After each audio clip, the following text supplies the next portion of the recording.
ఇదే ఎండాకాలం, ఇది ఇట్లాంటి సిచ్యువేషనే. ప్లాన్కి వెళ్తున్నా, జేబులో ₹1 లేవు. మా మేడం సపోర్ట్ చేస్తుంది, ఫైనాన్స్ తీసుకొని ఇస్తుంది, అవి ఇస్తుంది, అయినా కానీ సరిపోవట్లేదు. అయినా సరే నేను ఆ రోజు వెళ్తున్నా, జేబులో ₹1 లేదు. మస్తు ఆకలి అవుతుంది, ఎండాకాలం. లోర్ ట్యాంక్ బోర్డ్ అమ్మవారి గుడి కాడ అన్నదానం అవుతుంది. అక్కడ ఆ అన్నదానంలో ప్లేట్ పట్టుకున్న తెల్ల షర్టు నల్ల ప్యాంట్ వేసుకున్న ఏకైక వ్యక్తిని నేనే. విషయం చెప్తా చూడండి.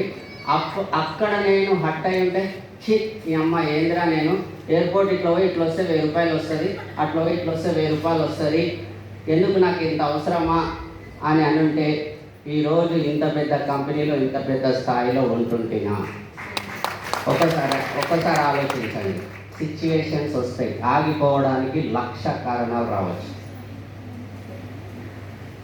అవమానాలు. అరే సీన్గాడు ఇల్లు అమ్ముకున్నాడు, ఫస్ట్ కారు అమ్ముకున్నాడు, తర్వాత ఇల్లు అమ్ముకున్నాడు, ఆ సలీం కూడా ఇల్లు అమ్ముకున్నాడంట. గాళ్ళతో పోయి పని చేస్తున్నారా మీరు? పిచ్చి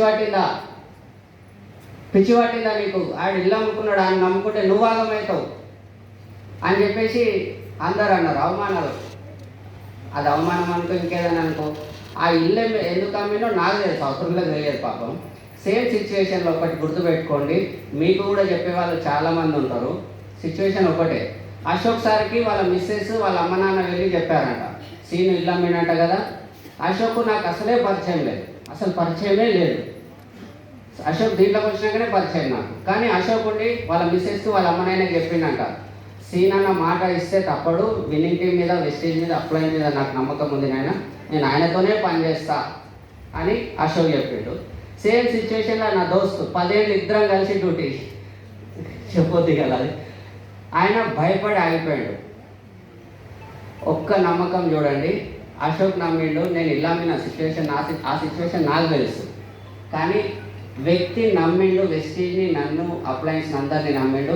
ఆయన నెలకు 10 లక్షలు సంపాదిస్తుండు, ₹1,00,000 ఇల్లు కొన్నాడు.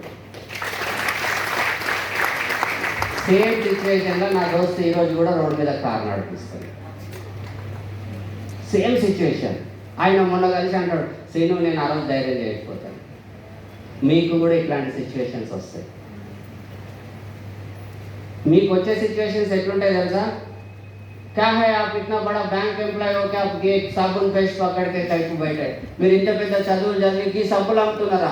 మీరు పలానోళ్ళు కదా, మీరు ఇంత పెద్ద స్కూల్ నడిపినా నేను సబ్బులు పట్టుకొని తిరుగుతున్నావా? సార్లు కూడా అనింటారు, గోల్డ్ మెడలిస్ట్ ఒక క్యా కర్రే పాగల్లో అయితే మా హస్బెండ్ అని మేడం కూడా అనింటారు, నాకు తెలియదు, షార్ట్కట్ అనింటారు. మీకు కూడా అంటారు, నువ్వు ఇంత చదువు చదివి ఆయన నీ తాను ఏముందని. సిచ్యువేషన్ ఏదైనా ఉండొచ్చు, ఆగిపోవడానికి 1,00,000 కారణాలు. కానీ ఒకటే, అశోక్ సార్ అంటాడు, అన్న విషయంలా ఫెయిల్ అవ్వడం అంటే ఏంటో తెలుసా అంటాడు. ఏంటి అశోక్ అంటే, ఏం లేదని ఆగిపోతే ఫెయిల్ అయినట్టే. పని చేసుకుంటూ పోతే ఏ రోజు సక్సెస్ అవుతాం.